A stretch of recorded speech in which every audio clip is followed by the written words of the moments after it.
guys, welcome to my channel that is Shiv Shakti foundation. My name is Rajshree Das और हमारा आज का टॉपिक है पी ब्लॉक एलिमेंट्स, जिसका प्रीवियस कुछ पार्ट हम पहला पिछला वाला क्लास में कर चुके हैं. जिसके हिसाब से उसके हिसाब से हम बाद में देखेंगे कौन सा वाला बॉन्डिंग, कैसा वाला bonding, building point, boiling point, सब कुछ. तो हम आते यहाँ पे ग्रुप 15 के कुछ एलिमेंट्स के ऊपर, जिसमें सबसे पहले कौन आता है ग्रुप 15 में. पहला आता है नाइट्रोजन, उसके बाद phosphorus, arsenic, antimony and bismuth. Nitrogen, phosphorus, arsenic, antimony, bismuth. तो इन लोगों का इलेक्ट्रॉनिक कॉन्फ़िगरेशन जानना हमारे लिए, सबके लिए बहुत ज़्यादा इंपॉर्टेंट है, क्योंकि उसी के हिसाब से हम देखेंगे किसका ऑक्सीडेशन स्टेट कैसा होता है, कौन किसके साथ बॉन्ड फॉर्मेशन कर पाता है और क्या बाकी. तो नाइट्रोजन का क्या होता है? नाइट्रोजन का होता है हीलियम 2s2 2p3. फॉस्फोरस का होता है नियॉन 3s2 3p3. आर्सेनिक का argon 3d10 4s2 4p3. Antimony का क्रिप्टॉन 4d10 5s2 5p3. और बिस्मथ का होता है xenon 4f14 5d10 6s2 6p3. सारा जो मैंने इलेक्ट्रॉनिक कॉन्फ़िगरेशन लिखा है यहाँ पे, सब कुछ बहुत ज़्यादा इंपॉर्टेंट है और सबको लिखना चाहिए, क्योंकि इसके हिसाब से हम देखेंगे किसका वैलेंस शेल से कैसा इलेक्ट्रॉन जाएगा, कैसा इलेक्ट्रॉन नहीं जाएगा, बॉन्ड फॉर्मेशन का बाकी सब माजरा. ठीक है, तो ये उठा लो, ये छाप लो ज़रूर जल्दी से. बहुत फास्ट जाना है भाई, बहुत दूर तक जाना है भाई हमको, दरिया के उस पार. ठीक है, चलो अब आते हैं नाइट्रोजन का कुछ प्रॉपर्टी के ऊपर. अब नाइट्रोजन साइज में हम लोग क्या, साइज का कॉन्सेप्ट आने से याद आ गया भाई, पीरियोडिक प्रॉपर्टी बहुत इंपॉर्टेंट था क्लास 11 में. नहीं किया भाई, ऐसे ही बिता दिए. अब थोड़ा जान लो, कोई ना, कोई प्रॉब्लम नहीं है, सब सीखते रहेंगे, धीरे धीरे सीखते रहेंगे, लेकिन पढ़ाई जरूर करते रहेंगे. तो पीरियोडिक प्रॉपर्टी में मेंडलीव ने क्या बोला था, फ्रॉम लेफ्ट टू राइट हम जब जाते हैं अलोंग द पीरियड, तब साइज डिक्रीज करता है. क्यों भाई? शील्डिंग इफेक्ट याद आया? शील्डिंग इफेक्ट का कॉन्सेप्ट. शील्डिंग इफेक्ट मतलब शील्ड करके रखना. अब न्यूक्लियर चार्ज बोल के भी एक चीज है. न्यूक्लियर चार्ज क्या होता है? न्यूक्लियस के अंदर का पॉजिटिव चार्ज, मतलब न्यूक्लियस के अंदर जो प्रोटॉन्स रहता है, वो प्रोटॉन्स जब पॉजिटिव चार्ज को इंक्रीज करता है तो उसको हम बोलते हैं क्या, न्यूक्लियर चार्ज. वो इंक्रीज न्यूक्लियर चार्ज. तो इन न्यूक्लियर चार्ज का एक बड़ा रोल है. तो क्या होता है, शील्डिंग कॉन्सेप्ट का एक, शील्डिंग नाम की एक चीज है, शील्डिंग इफेक्ट, जो देखते हैं हम एस ऑर्बिटल का, एस सबशेल का ज्यादा होता है, उसके बाद होता है पी का, उसके बाद होता है डी का, उसके बाद एफ का. एस पी डी एफ का शील्डिंग इफेक्ट बहुत ज्यादा होता है.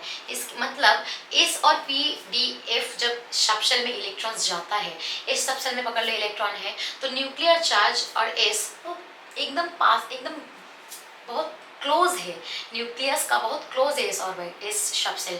तो न्यूक्लियर चार्ज क्या है, उसको खींचने का कोशिश करेगा इस सबसेल का इलेक्ट्रॉन्स को, लेकिन खींच नहीं पाएगा बेचारा, क्योंकि उसका शील्डिंग, वो इलेक्ट्रॉन्स में शील्ड करके रखा है, इलेक्ट्रॉन शील्ड करके रखा है, तो खींच नहीं पाएगा. तो धीरे धीरे जब हम जाएंगे, हाइड्रोजन हीलियम के बाद कौन आता है, lithium, beryllium, boron, carbon, nitrogen, oxygen, fluorine, neon. जब हम लेफ्ट से राइट तक जाएंगे तब क्या होता है, धीरे धीरे क्या है, न्यूक्लियर चार्ज तो इंक्रीज करता ही है, न्यूक्लियर चार्ज इंक्रीज करता है, और धीरे धीरे पी डी एफ ऑर्बिटल में क्या होता है, शील्डिंग इफेक्ट घटता जाता है. इसलिए न्यूक्लियर चार्ज ज्यादा से तेजी से खींच के एकदम कॉन्ट्रैक्ट कर देता है साइज को, इसलिए from left to right size decrease करता है. और जब हम कॉलम वाइज ऊपर से नीचे, जैसे 15 ग्रुप में nitrogen, phosphorus, arsenic, antimony, bismuth रहता है, जब ऊपर से नीचे जाते हैं तब क्या होता है, साइज इंक्रीज करता है due to the addition of the subshell.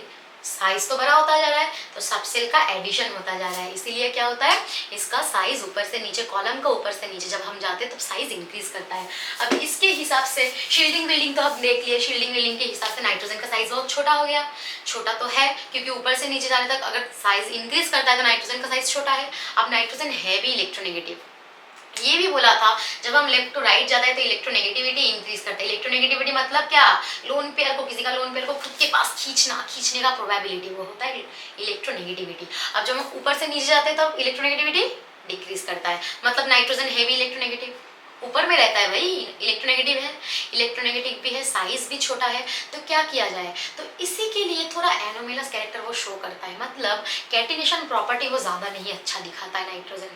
Catenation property like तुमने देख लिया हाइड्रोकार्बन वाला चैप्टर में, कार्बन का, जैसा कार्बन का जबरदस्त catenation properties, carbon hydrogen carbon hydrogen. Catenation property means bond के बाद बॉन्ड, बॉन्ड के बाद बॉन्ड, सिंगल बॉन्ड ऐसा करके नाइट्रोजन नाइट्रोजन नाइट्रोजन ऐसा लॉन्ग चेन बनाना, जो प्रोबेबिलिटी नाइट्रोजन के अंदर नहीं होता है क्योंकि उसका साइज बहुत छोटा है, उसका इलेक्ट्रोनेगेटिविटी बहुत हाई है, और एक चीज उसके पास बेचारा डी ऑर्बिटल भी नहीं है। एटॉमिक नंबर कितना है 7, 1s2 2p3, 1s2 2p3, तो बेचारा का डी ऑर्बिटल भी नहीं है, तो उसका क्या हो गया, ड्रॉबैक्स देखो कितना है भाई। कैटिनेशन प्रॉपर्टी कैसे दिखाएगा, एलोट्रॉपी भी नहीं दिखाता है बेचारा। एलोट्रॉपी मतलब क्या, नाइट्रोजन का जो वो सिंगल बॉन्ड फॉर्मेशन करके जो बहुत सारा ग्रुप वो नहीं दिखा पाता है नाइट्रोजन ज़्यादा, 15 ग्रुप के, उसके बाद बहुत सारा ग्रुप तो दिखा देता है। अब नाइट्रोजन फॉस्फोरस हो जाता है क्या, नाइट्रोजन फॉस्फोरस दोनों ही हो जाता है नॉन मेटल। उसके बाद क्या आता है नाइट्रोजन फॉस्फोरस के बाद,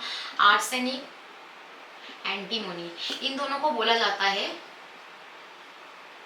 मेटालॉइड। मेटालॉइड का मतलब क्या है, वो मेटल का कैरेक्टर भी दिखाएगा, नॉन मेटल का कैरेक्टर भी दिखाएगा।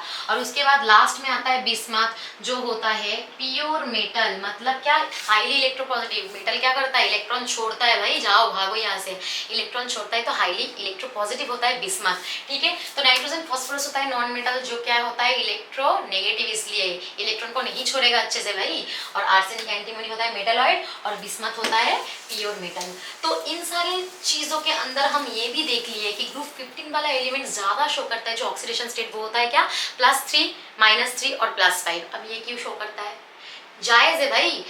कॉन्फ़िगरेशन तो देखो नाइट्रोजन वाला ग्रुप का, 15 वाला ग्रुप का निक्टोजेन बोला जाता है उन लोगों को, ये भी हिसाब करके लिख लो, निक्टोजेन, ठीक है, निक्टोजेन बोला जाता है। ग्रुप 15 वाले जो एलिमेंट्स होता है उसको निक्टोजेन बोलते हैं हम लोग। उसका कॉन्फ़िगरेशन जनरली होता है क्या, देख ही तो लिया तुम लोग, हीलियम का कोई इनर्ट गैस का कॉन्फ़िगरेशन, और उसके पास NH2 NP3, N होता है प्रिंसिपल क्वांटम नंबर।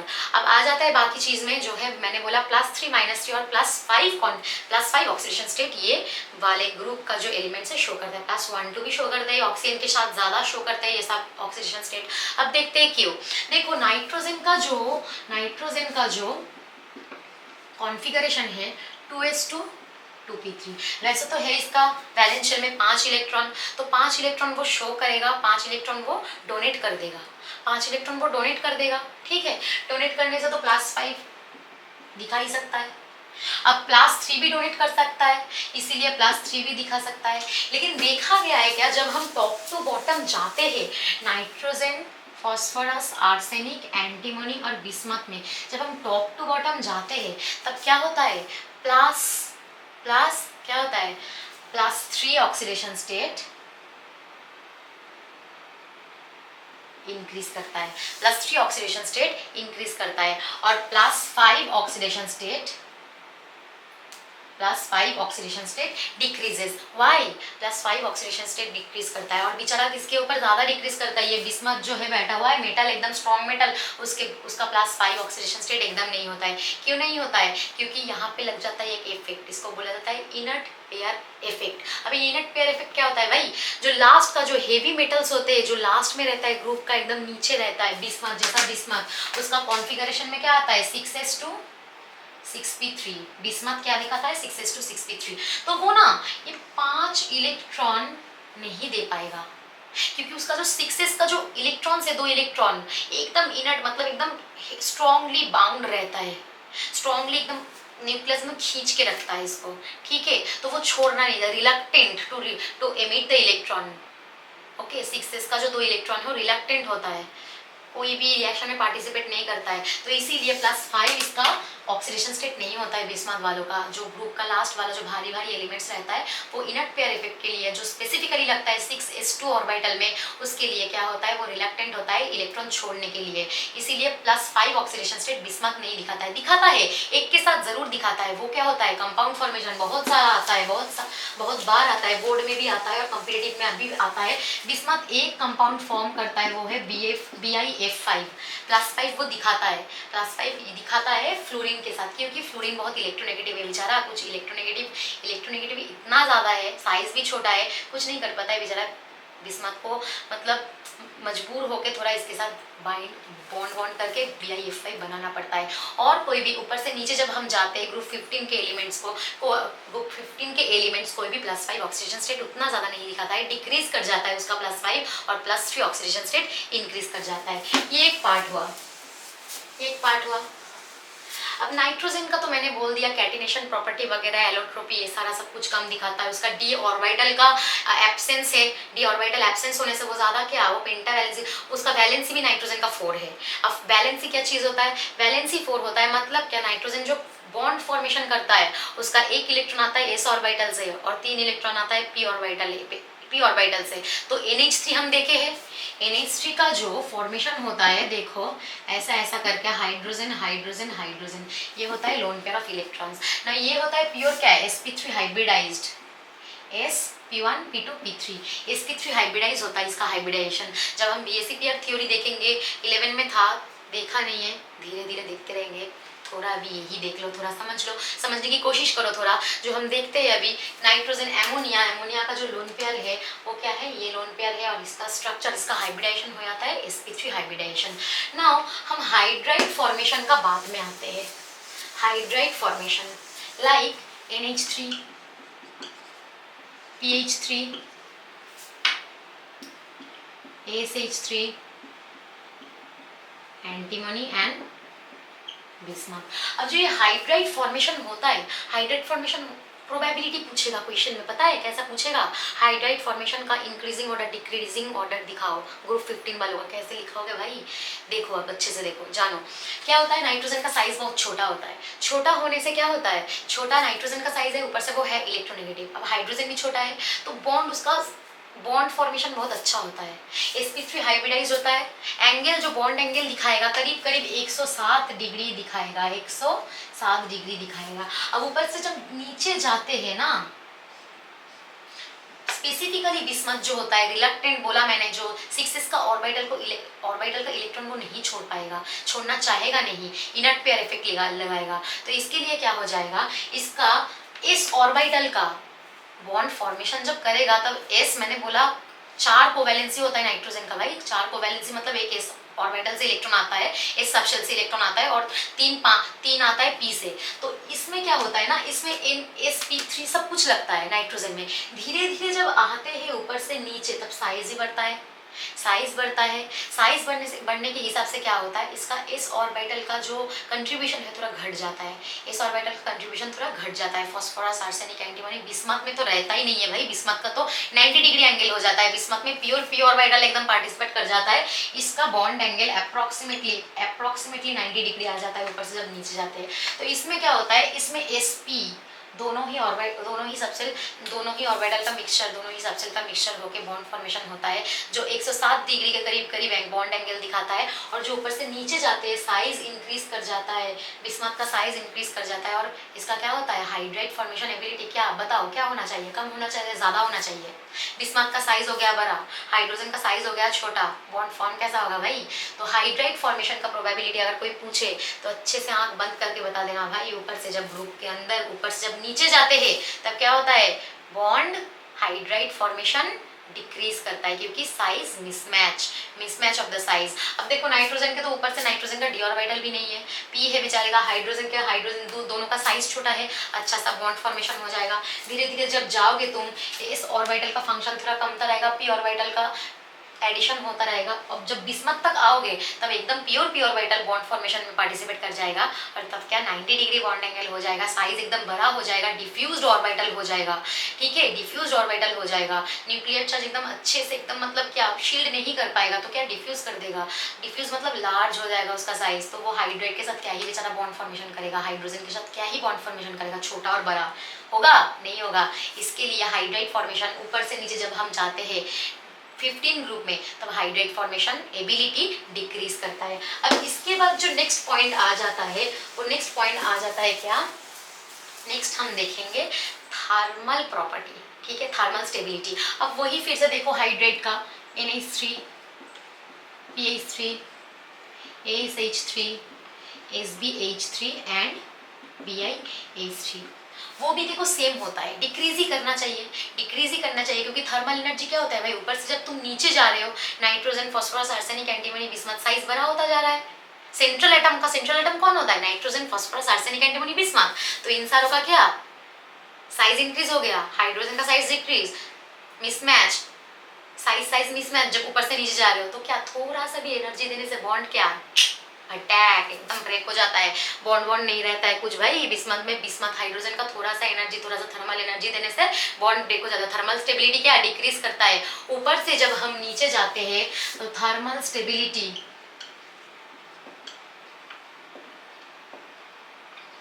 क्या, थर्मल स्टेबिलिटी डिक्रीज कर जाता है। ये हो गया थर्मल स्टेबिलिटी डिक्रीज हो गया। अब हो गया क्या,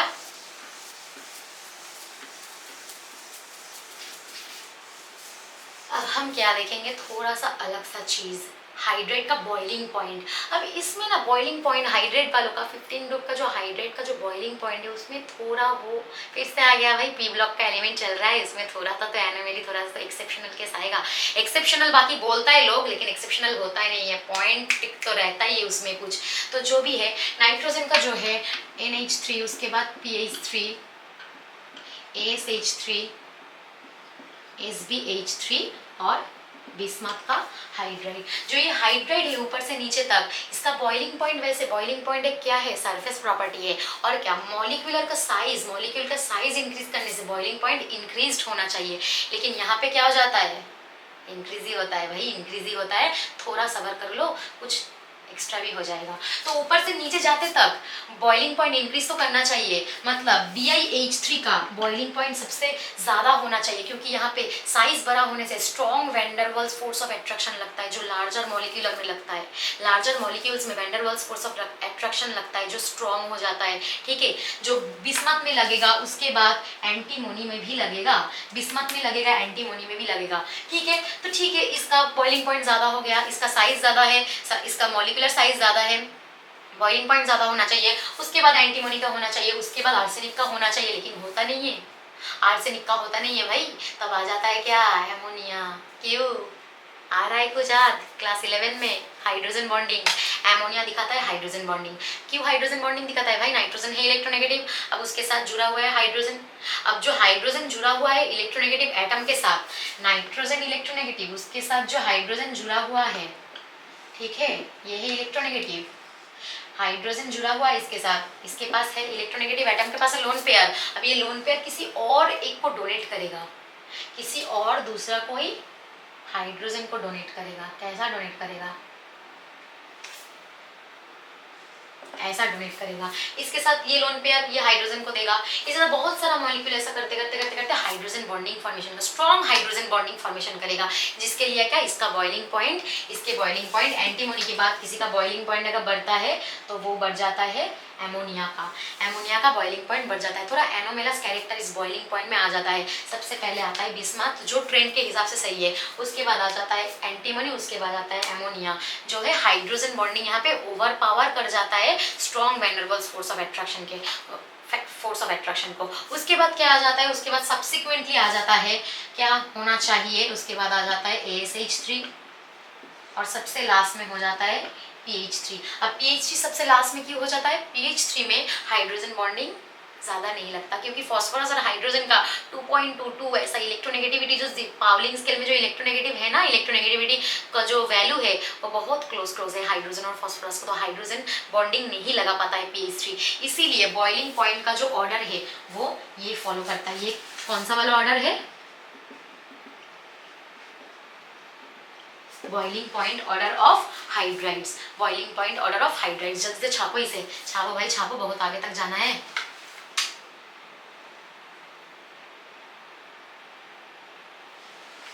छाप लिया, चलो छापा जो हो गया, अब इसके बाद क्या करेंगे, इसके बाद देखेंगे ionization enthalpy, ionization bond ionization enthalpy. तो बॉन्ड आयनाइजेशन एंथैल्पी भी ऊपर से नीचे जाते वक्त क्या होना चाहिए, क्या होना चाहिए, एंथैल्पी डिक्रीज करना चाहिए, डिक्रीज करना चाहिए। वो ionisation enthalpy, bond ionization enthalpy, जो bond dissociation enthalpy actually I should say, dissociation enthalpy क्या होता है, डिक्रीज करता है। एंथैल्पी मतलब क्या होता है, एनर्जी। जब हम nitrogen NH3 PH3 arsenic antimony bismuth, जब हम ऐसे जाते हैं NH3 PH3 ASH3 SbH3 BH3, तो ऊपर से जब नीचे जाते हैं तो इसका क्या, बॉन्ड डिसोसिएशन एंथैल्पी मतलब बॉन्ड को ब्रेक करने के लिए जो एंथैल्पी, जो एनर्जी देते हैं, एंथैल्पी का मतलब है एनर्जी। अब डेल्टा से अगर डिनोट कर लिए हम डेल्टा H, तो हो जाता है एंथैल्पी चेंज। मतलब क्या, रिएक्टेंट और प्रोडक्ट के बीच का जो एनर्जी चेंज होता है उसको हम बोलते हैं एंथैल्पी चेंज। जब डेल्टा आता है उसमें, वो फिजिकल केमिस्ट्री में हम देखेंगे। अब फिलहाल देखते हैं एंथैल्पी। एंथैल्पी का मतलब एनर्जी। तो बॉन्ड डिसोसिएशन एंथैल्पी मतलब ये जो बॉन्ड बना के रखा है इन लोगों ने, जो इसका बॉन्ड को जो ब्रेक करने के लिए जो एनर्जी लगेगा उसको बोला जाता है बॉन्ड डिसोसिएशन एंथैल्पी। तो डिसोसिएशन एंथैल्पी क्या होता है, ऊपर से नीचे जाते तक डिक्रीज करता है। क्यों, वही सेम चीज आ गया, वही सेम चीज आ गया। क्यों, बिस्मथ का साइज बड़ा हो गया, इनर्ट पेयर इफेक्ट लगता है, बिस्मथ का साइज बड़ा हो गया, उसका डी ऑर्बिटल क्या, उसका मतलब जो ऑर्बिटल है उसका डिफ्यूज ऑर्बिटल हो गया, हाइड्रोजन का साइज छोटा है, तो वो बॉन्ड का जो ओवरलैप है उसका जो पीपाई डीपाई, सब कोई तो पीपाई डीपाई दिखाता है, सिर्फ नाइट्रोजन क्या दिखाता है, नाइट्रोजन दिखाता है पीपाई पीपाई bond formation.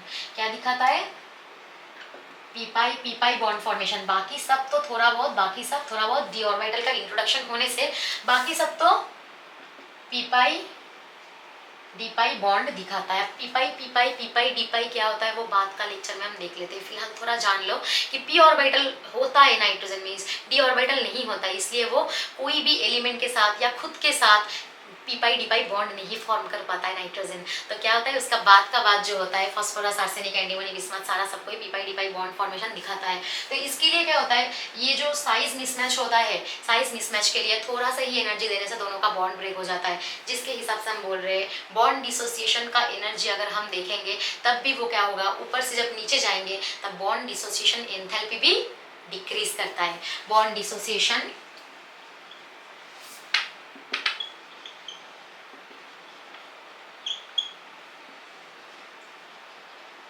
Enthalpy decreases, bond dissociation enthalpy क्या होता है, डिक्रीज करता है। सबको देख लो ये,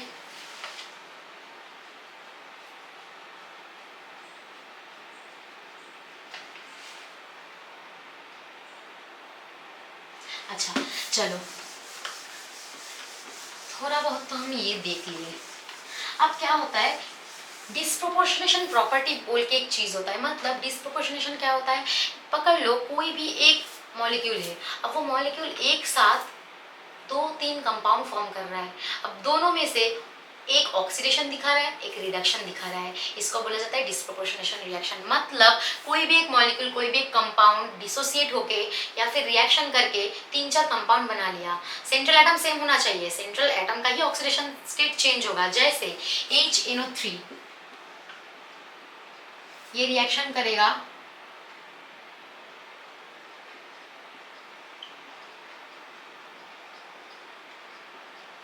ठीक है, ठीक है, तो ये बनाएगा। तो यहाँ पे सेंट्रल एटम कौन होता है, नाइट्रोजन, नाइट्रोजन, नाइट्रोजन। अब देखो शायद मैं भूल चुकी हूँ यहाँ पे गलत, HNO2 वो क्या करेंगे, HNO3 और NO और H2। अब बैलेंसिंग खुद के हिसाब से कर लेना, मैं बस बोलना चाहती हूँ डिस्प्रोपोर्शनेशन रिएक्शन किस चीज को बोला जाता है। डिस्प्रोपोर्शनेशन रिएक्शन मतलब सेंट्रल एटम का जो ऑक्सीडेशन स्टेट होता है वो पहले हम कैलकुलेट करेंगे। कैसे कैलकुलेट किया जाता है भाई, अब देखो यहाँ पे HNO2 का सेंट्रल एटम है, ये कौन है, HNO2 का, HNO2 सेंट्रल एटम होगा यहाँ पे नाइट्रोजन। नाइट्रोजन का हम ऑक्सीडेशन स्टेट देखेंगे। हाइड्रोजन का हम क्या होता है, हाइड्रोजन का +1, ठीक है, हाइड्रोजन का होता है +1। ऊपर से नाइट्रोजन को हम जानते नहीं है, उसको हम पकड़ लेंगे x। ऑक्सीजन का होता है क्या, ऑक्सीजन है यहाँ पे कितना, 2, लेकिन उसके लिए उसका चार्ज जो इसका और एक ऑक्सीडेशन स्टेट होता है ऑक्सीजन का होता है -2। अब टोटल HNO2 कंपाउंड क्या होगा, न्यूट्रल, तो इसको इक्वल्स टू 0 करेंगे। तो यहाँ से देखेंगे हम x का वैल्यू क्या आता है, x का वैल्यू आता है +3। तो x का वैल्यू यहाँ पे आ गया है नाइट्रोजन का +3। अब +3 से हम देखेंगे यहाँ से यहाँ तक का नाइट्रोजन का क्या ऑक्सीडेशन स्टेट है और यहाँ से यहाँ तक का नाइट्रोजन का क्या ऑक्सीडेशन स्टेट है। तो HNO2 का हम देख लेंगे, उठा लो जल्दी से।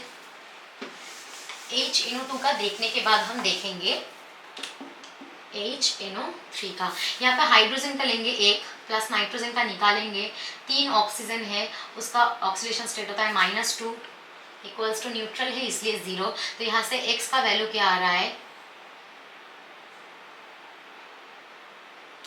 +5। क्या हो रहा है -3 2 6 -6 यहाँ पे जाके +6 से एक माइनस हो जाएगा तो x का वैल्यू आ गया +5। तो यहाँ पे आ गया है +5 और उसके बाद हम देखेंगे क्या NO का भी ऑक्सीडेशन स्टेट हम देख लेंगे।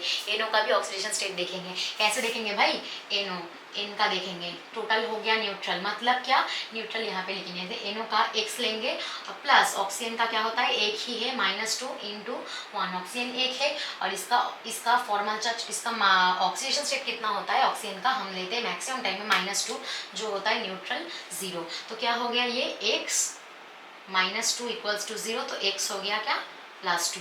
तो देखो यहाँ पे नाइट्रोजन का +2 ऑक्सीडेशन स्टेट हो गया। तो +3 से ऑक्सीडेशन स्टेट एक बार +5 हुआ एक बार +2 हुआ।